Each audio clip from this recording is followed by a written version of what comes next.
Salam dostlar, Sports kanalımıza hoş gördük. Siz şu an görközjek videomuzda ima haqda bolar, yani iman kimde öğretti, imanın gizli sırları, imana hemçin gerek, ima hayti otlarda esası bilmiyorum, ya sorular beyle kanallar koyanır, yani men bu soruları cevaplar teyze görüntünü taptım ve sizinle paylaşmak için iman kimde öğretti, neyesini verirler. Hada şol haqda saytlarda videomuza geçmeden dostlar kanalımıza bağlı ol. Videomu kanalına basmayı unutmayın dostlar. Ondan videomuza başlayalım. Moyada ayem derhal haberleşmek için bir neçe programlar var, yani WhatsApp, Facebook gibi programlar, sosyal programlar.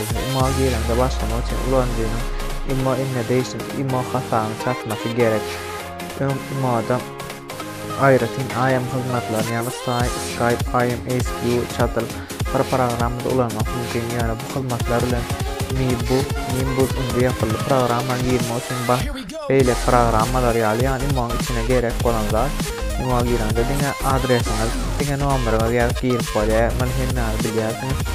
İmam ulan katlaşmak için ayrıca programlar kurmak gerekler. Dine imamın özünde hem hoşgörüsü baksan ya. Ulan programlar dünya her yer, bu programı dünya her yerine, her telefonlarda ya da kompüterde çalıştırmak önemlidir. 2000 yılın sonundan başlap en meşhur sosyal programlardan biri oldu. Yani iman kuranlar MKS'in işgari Rauf Harris ve Google'un işgari George Harris'tir. İma HTML5 kuatlı programlar Adobe Flash çeşitli Limprobul ulanlar, yani iman kuranlar ayrıca Android engelleri için ulgam dörüktü. İmanın kâr bölümler pulludur, yani premium görünüşleri satın alacak olsanız pullu volttur yani ima ondan başka da imanın beylek programlar bolyan ayrıca bir adamı yazıyan hatınız beylek adamı yazıp oturkanız görünüyor, yani görünüyor. Bu düzgün imada yapılyan iman köyüne verselerine bolyor. Bunu imadan ayırdılar. Dünyanın hayat yerine bolsanız ima 2G, 3G, 4G tapandı Wi-Fi hem de hatta çatılmak mümkün. Yani islen suratlarını videolarını fail koymuşum, yani oyun programı vakayım hem de imamı söyle hem de göğü mümkün. Yani go program ima başta hafı yönü koyup olsa son hata edelim durdu, yani son 10 ay içinde ima hasan yük gödüllü ve içine My Planet böyle, yani Instagram'a mengzedilen böyle çıkarılı.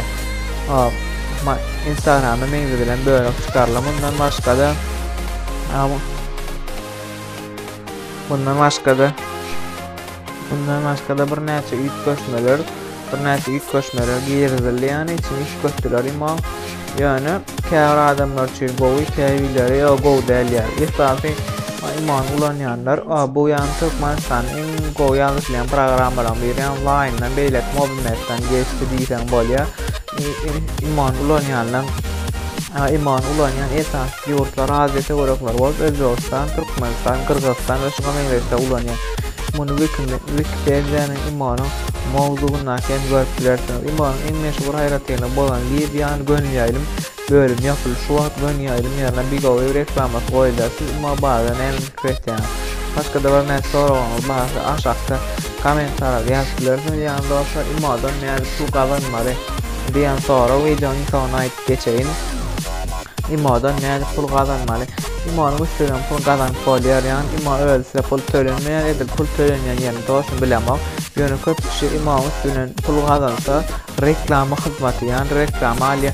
İmada sizin adamınızken sizi görüyenken olsa, yani yor ki imada ağlarınız zatlarınız bağ olsa imanın üstünden siz bir neyse zatlar reklama edip bilirsiniz. Reklama eden zatlarınız müngläp 2 müngläp adam görse o reklam ettiren size pul töleýär şey.